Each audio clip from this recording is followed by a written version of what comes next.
یہ انسانیت کی نشانی، وہ اشک جو رحم دلی کی وجہ سے، وہ آنسو جو رحم دلی کی وجہ سے آتا ہے۔ رسول خدا کے بیٹے جناب ابراہیم 18 مہینے کے نبی کی گود میں جان دی اور دنیا سے چلے گئے۔ کہتے رسول نے زار و قطار ہونا شروع کر دیا۔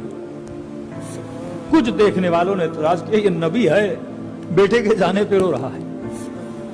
رسول نے فرمایا یہ اعتراض کے آنسو نہیں ہیں، یہ رحم کے آنسو ہیں۔ من لا یرحم لا یرحم، جو رحم نہیں کرتا اللہ بھی اس پہ رحم نہیں کرتا۔ یہ رحم دلی کی نشانی ہے۔ حابیل و قابیل کا واقعہ، کہتے ہیں 1 مہینے تک حضرت ابراہیم روتے رہے۔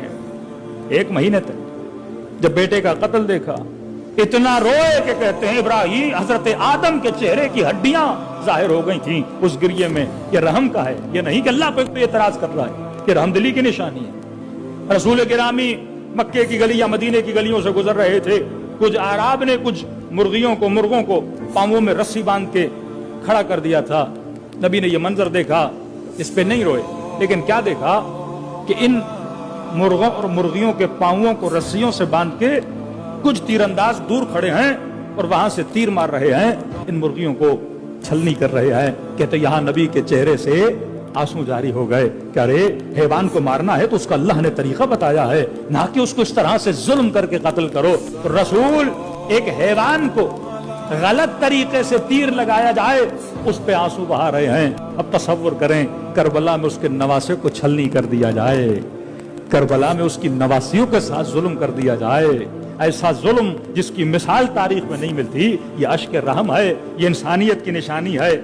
دوسرا ہے اشک فراق، جدائی کا آنسو، اس کی بھی کوئی مذمت نہیں ہے۔ جناب یعقوب اور یوسف کی جدائی آپ نے دیکھی ہے، کتنا روئے۔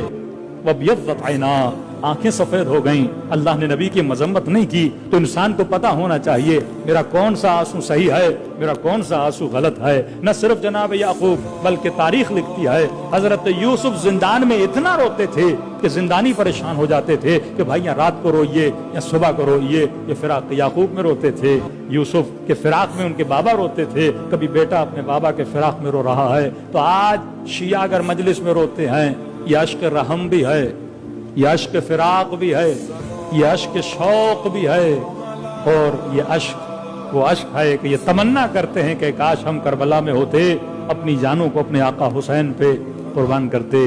کسی نے پوچھا جب ملے جناب یوسف جناب یعقوب سے تو پہلا سوال کیا کہ بیٹا جب تجھے کنویں میں اتارا گیا تھا تو بھائیوں نے کیا کیا تمہارے ساتھ؟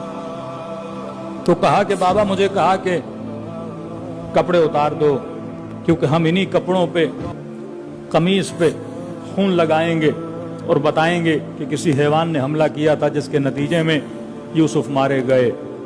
تو کہا کہ بابا جب قمیص اتار کر مجھے کنویں میں اتار رہے تھے تو میں بار بار یہ کہہ رہا تھا کہ کنویں کے اندر سردی ہے اور بدن پہ لباس نہیں ہے تو مجھے سردی لگے گی، اور کہا کہ جب مجھے نیچے اتار دیا گیا تو سردی کی وجہ سے اس کنویں میں کانپ رہا تھا۔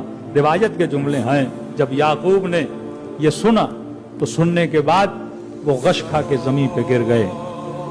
اب یہاں پہ زیارت ناہیہ کا جملہ ہے، السلام علی الابدان، ان بدنوں پہ سلام ہو جن پہ لباس نہیں تھا۔ صرف یہ سن کے کہ یوسف کے بدن پہ لباس نہیں تھا یعقوب غش کھا گئے کہ بچہ سردی لگ رہی تھی، تنہائی تھی، کس عالم میں میرے بیٹے کو چھوڑا گیا۔ علماء فرماتے ہیں کربلا میں جو مصیبت امام حسین پہ آئی ہے دراصل یہ مصیبت حسین نہیں ہے، یہ مصیبت رسول گرامی ہے۔ جب حضرت ابراہیم کو یہ کہا جائے کہ اسماعیل کا گلا کاٹو تو اسماعیل کے اوپر تو امتحان ہے، لیکن اسماعیل سے زیادہ امتحان کس کا ہے؟ ابراہیم کا امتحان ہے، کیونکہ بیٹے کا گلا کاٹا جا رہا ہے۔ کہ یہ مصیبت امام حسین پر تو تھی، لیکن اس سے زیادہ یہ مصیبت، یہ امتحان کس کے لیے ہے؟ رسول گرامی کے لیے ہے۔ کہ محمد کے نواسے کا گلا کاٹا جا رہا ہے، محمد کے نواسے کے بدن سے لباس اتارا جا رہا ہے،